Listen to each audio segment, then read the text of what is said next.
Eu apenas vou pedir a Vossa Excelência que, após a formulação da sua pergunta, que assuma o meu lugar para que eu também vá para o plenário fazer uma pergunta. Obrigada. E aí a senhora também fará as conclusões dos trabalhos. Obrigada, senador Lazier Martins, até autor do projeto, que está polemizado pela natureza dele.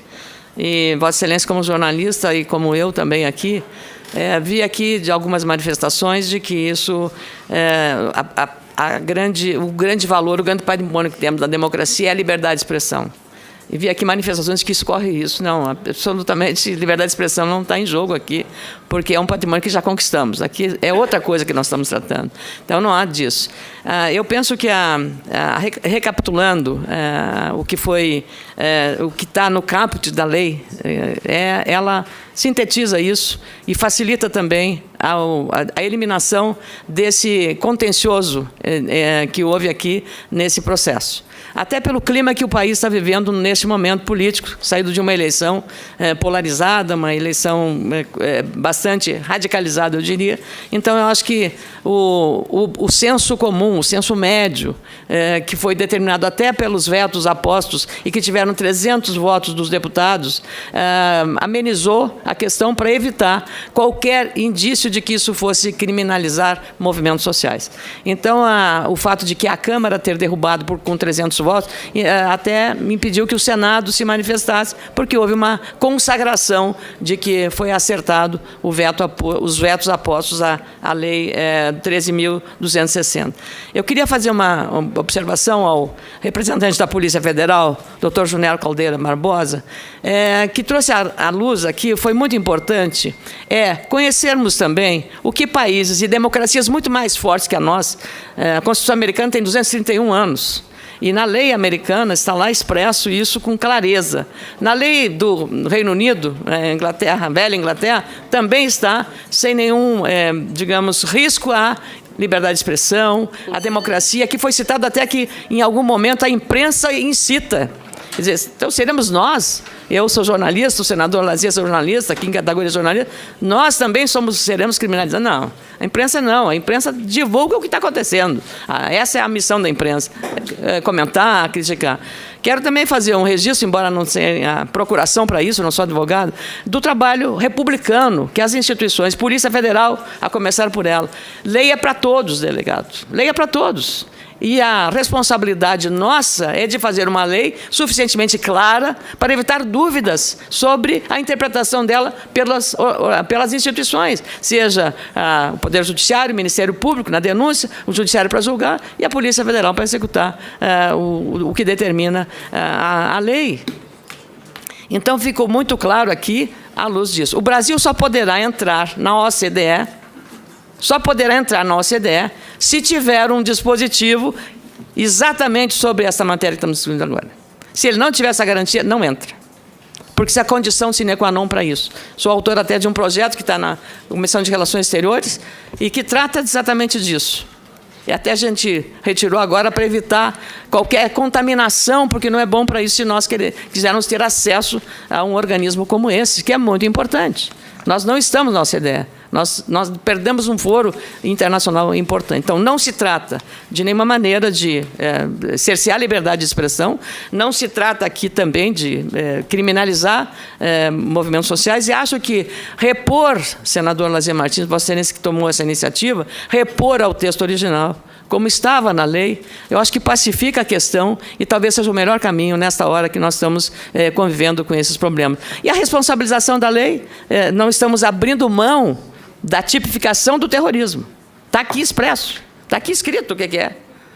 Na Lei 13.260, de 2016. Eu acho que isso aqui talvez seja o caminho mais adequado para evitarmos. Esse país precisa, o mais de tudo, é ser pacificado. Nós estamos vivendo momentos de uma tensão que, às vezes, é retroalimentada, eu diria, artificialmente, por alguns motivos que muitos podem saber, muitos sabem, outros ignoram, ou até por vontade política não queiram aceitar o movimento que estamos vivendo. Então, é uma manifestação que eu tenho, eu apenas expresso essa minha modesta opinião dentro desse debate, agradecendo as exposições. Fui parte da introdução aqui de um debate de movimentos sociais, de MBL, de outros movimentos também, que para abrir um pouco, não ficar só de um lado. Aqui a gente viu a predominância de um determinado lado para essa matéria, mas eu acho que deu um equilíbrio muito adequado para o debate desse projeto. Então, senador, essa é a minha posição. Não tem pergunta? Eu não tenho perguntas a fazer, porque penso que foram claros e o posicionamento meu a respeito disso, renovando de novo a minha crença em relação à confiança nas instituições e no Estado Democrático de Direito brasileiro que nós vivemos.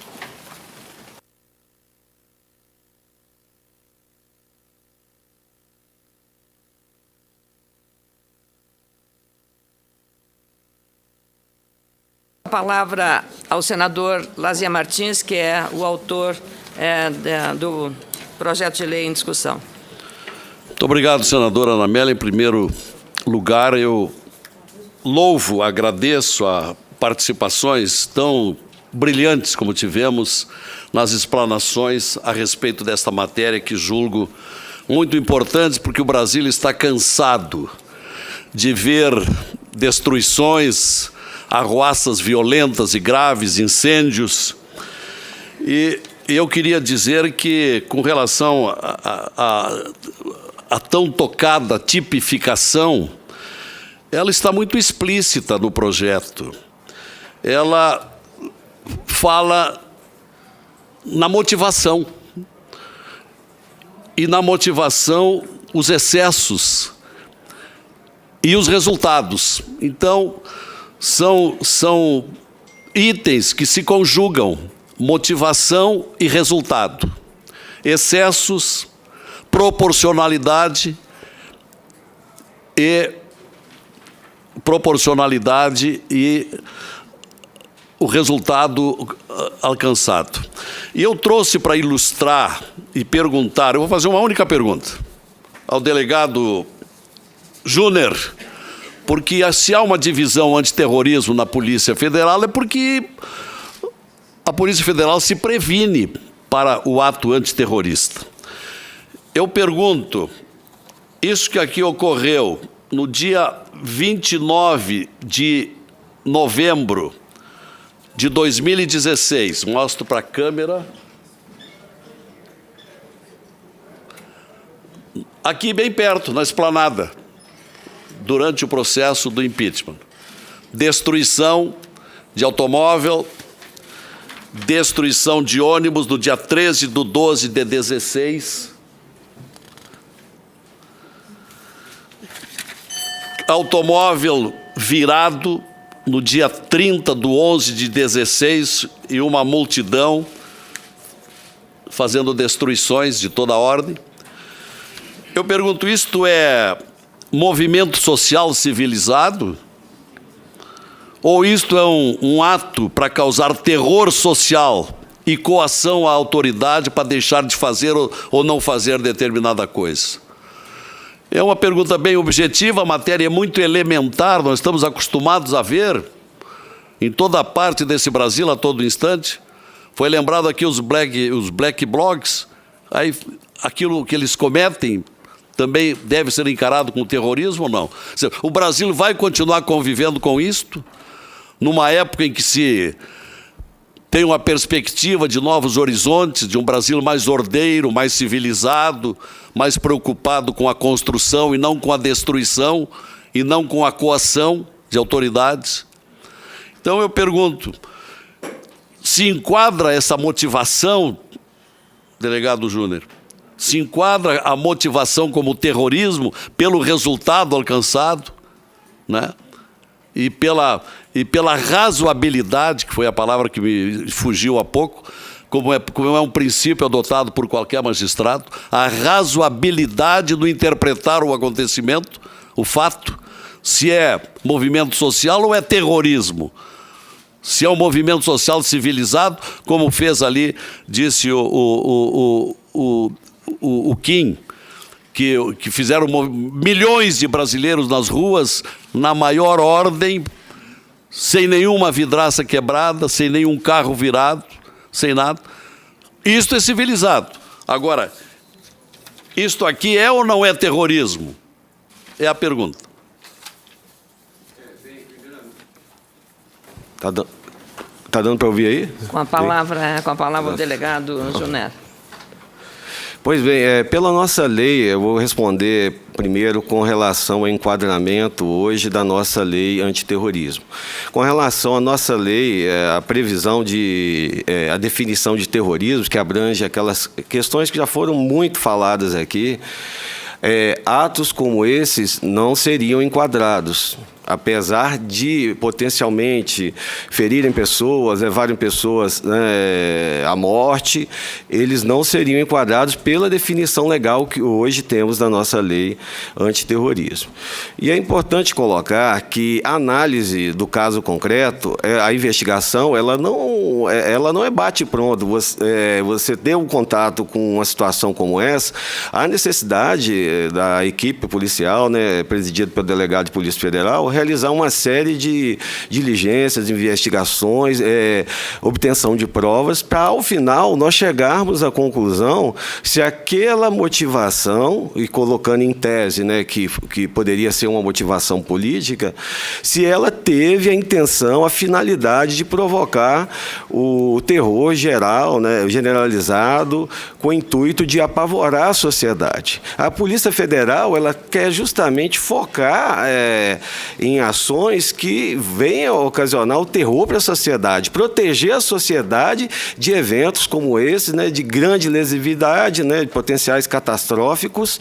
E hoje o que a gente defende e apoia o projeto de lei é justamente que essa questão da motivação política, por ter ficado fora da nossa lei, ela impede que nós façamos esse tipo de enquadramento. Então, o que aconteceu na época, eu estava na chefia da divisão de passaportes, não integrava a divisão de terrorismo, não tenho elementos concretos para poder aduzir se seria ou não, seria uma situação hipotética, mas o fato é que a nossa visão na divisão de terrorismo é proteger a sociedade. E para que nós possamos proteger a sociedade, temos que ter um arcabouço legal e jurídico que nos ampare a investigar ações que possam ser caracterizadas. Se a lei define hoje o que é terrorismo, como aquelas questões de xenofobia, racial, religioso, nós só vamos investigar como terrorismo essa questão. Mas o fato é que hoje no mundo como um todo, eu citei aqui a Europa, tinha a questão também da França, não tive tempo hábil de falar, Reino Unido, Portugal, Estados Unidos. A questão, o cerne, a questão política, ela é essencial na caracterização da definição de terrorismo. Então, se nós não temos essa caracterização, nós estamos em descompasso com o mundo, e inclusive aqui na América Latina. Então, nós necessitamos realmente dessa adequação para combatermos, a nossa vertente é essa, é quem provocar esse terror generalizado. Não tem qualquer outro tipo de atuação da Polícia Federal. E o que não for caracterizado como esse terror vai ser outro tipo de crime. Pode ser crime de dano, atentado à vida, homicídio, o que for. Não será capitulado como terrorismo. É isso que eu gostaria de colocar. Só para concluir, porque Vossa Excelência deixou de considerar que é exatamente o que propõe o projeto, a motivação política ou ideológica. É o acréscimo que nós temos, de tal modo que mudam as coisas daqui para diante, se essa lei for aprovada, se esse resgate for aprovado, porque a matéria ela não foi rejeitada, ela se transformou em lei. O que nós estamos fazendo é um resgate de 2 ou 3 artigos que foram rejeitados. Não, nesse ponto a Polícia Federal está de total apoio à questão da inclusão da motivação política e ideológica. Eu só não quis citar o caso concreto, porque o caso concreto é somente investigando e tendo elementos, né, que você poderia falar, e mesmo assim no processo, em juízo.